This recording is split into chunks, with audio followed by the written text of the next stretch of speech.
Hello and welcome to another video from Paraplayers, and today we're going to be looking at this little beauty, which is actually an ELCAN. Now if you didn't know, the ELCAN is a Canadian optics and electronics company that's owned by the American defence contractor Raytheon. They're actually involved in creating cruise missiles, so these guys know their stuff when it comes to the military aspect. ELCAN manufactures devices that are geared towards civilian and military markets. ELCAN manufactures the Specter line of combat optics, and they come in a variety of different configurations. We have the Specter DR 1.5x6x, the DR 1x4x, 4x optical sight and TR 139 are also available, with a 5.56 or a 7.62mm ballistically matched reticule. Now this sight is actually used by the US and the UK military for its M249s and its M240s. So let's get this out onto the table and have a look what we actually get in the box, and I shall give you my views and thoughts so we have a little look around this beautiful looking ELCAN. So here we are, to give it its official designated title, as you're probably going to find this, it's the WE Europe Phantom 4x32 ELCAN Specter and Doctor Sight, and this one's actually in black. And the price of this is $179.99, or you may be able to find this cheaper out on the web, but I actually got this from Patrol Base and their prices are pretty much bang on the cheapest you're going to get out there. So that's the box it comes in. Let's open this bad boy up and see what we actually get inside. So here we are, I've emptied all the contents that's actually out of that box, and I'll go through individually each part. Now this first one here is the actual lens cleaner. You're going to be able to clean the Doctor Sight and the actual sight optics with that one, not with the second one. This is a dial for dialing in the Doctor Sight, although really for Airsoft this is pretty much redundant. It basically gives you the ability to calculate the center point for the distance that you're shooting at. The sight actually comes with two batteries. That's one for the Doctor Sight red dot and one for the main sight as well. You get this nice little screwdriver, which is nice that you don't actually have to go looking for tools in order to be able to adjust all these stuff, such as windage and elevation and things like that. This one is for actually cleaning the scope, not for the actual lens. There is a difference on the fibrous filament on that. What we got up next? Next we have the Allen key, which is for setting the actual Doctor Sight onto the main ELCAN, and also this here, which enables you to attach this to your Picatinny rail, which when you actually open the box, the Doctor Sight is actually already pre-attached to this, so you need to take that off if you want to put it on top of the ELCAN. Over here we have the instruction manuals, which there's not a lot to be had really, to be honest with you. A lot of the stuff on here is just telling you about the red dot on the Doctor Sight, changing the brightness. There is a brightness dial on the actual ELCAN, but not on the Doctor Sight, and I'll explain that as we get a little bit further in. Now one of the batteries was flat, so don't think that this doesn't actually work. The other battery, when I put it in, worked perfectly.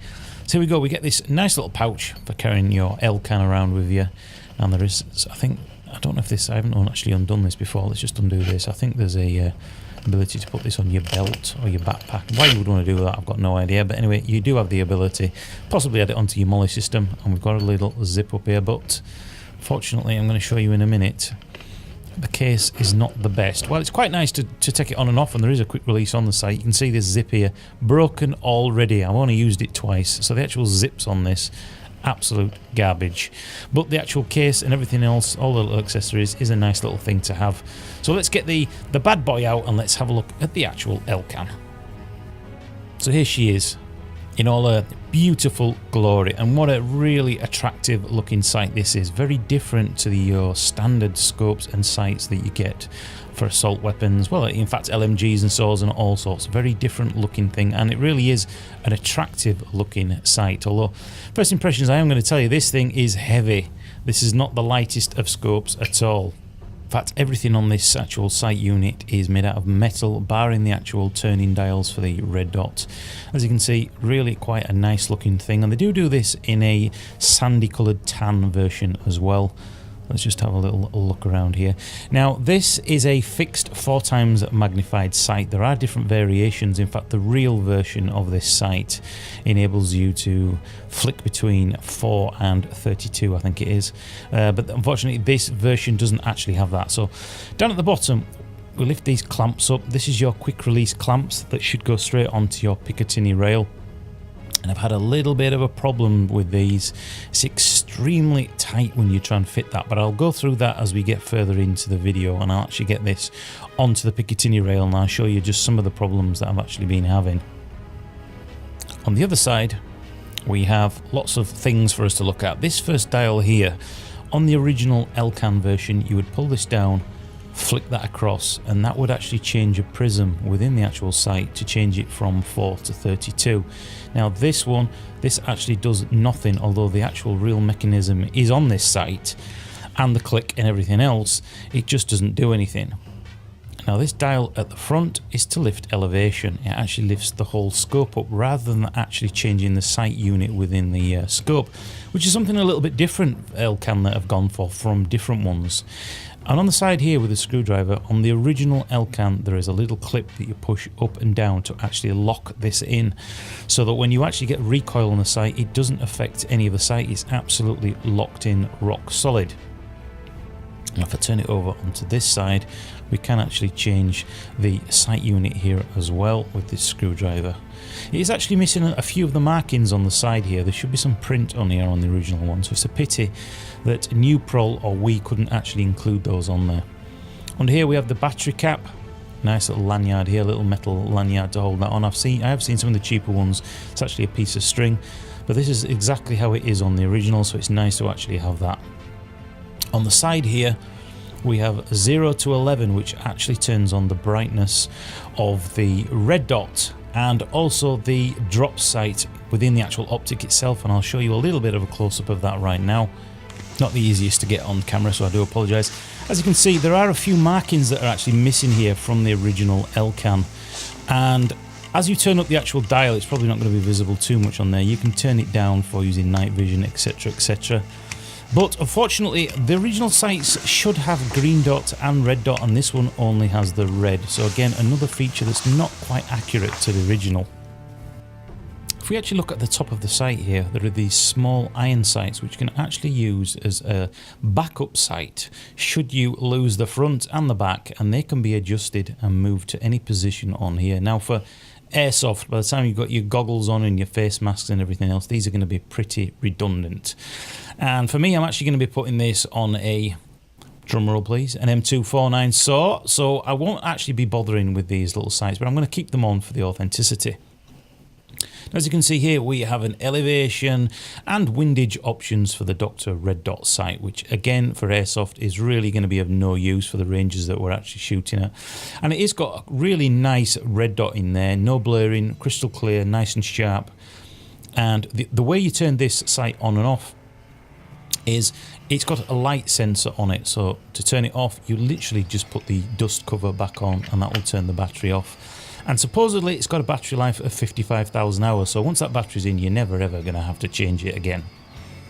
As I mentioned, this is not the lightest of sight units that you're going to put on there, but if you're wanting something that's authentic and that feels, well, presumably from looking at the data, it is the same weight as the original. It really is a beautiful, nice looking sight. So let's get this on the weapon and I'll show you what it looks like and some of the problems I've been having.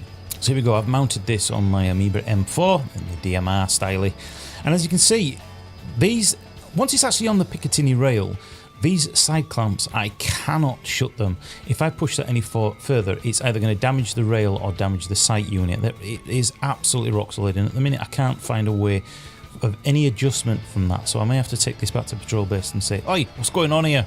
Is there something I've not done or something I need to adjust slightly underneath with spanners and tools to make it fit? But that's the only problem. I can't actually lock it in any tighter than that, and obviously you don't want to be running around with it that because it's not locked into place completely solidly.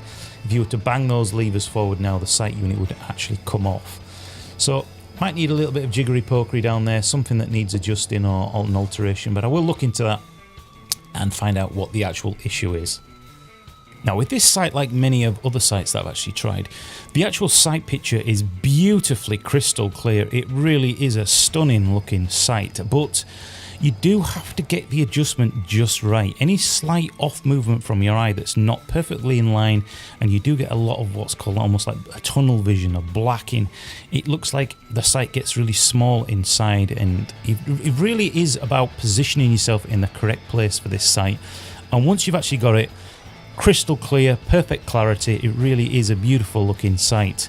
It's just that a little adjustment I'm going to have to try in a rush when you need to bring the sight up, whether you're going to be able to mess around a little bit with it or just get it bang on. It's probably a little bit of practice or even both. But anyway, if you've enjoyed this video, do let me know. It is a heavy thing, but the clarity is stunning and it looks beautiful.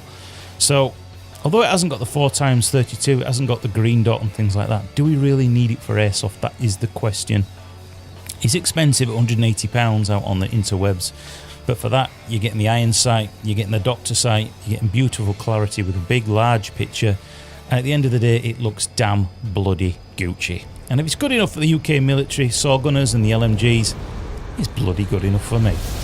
Thanks for watching. I've been Paraplays.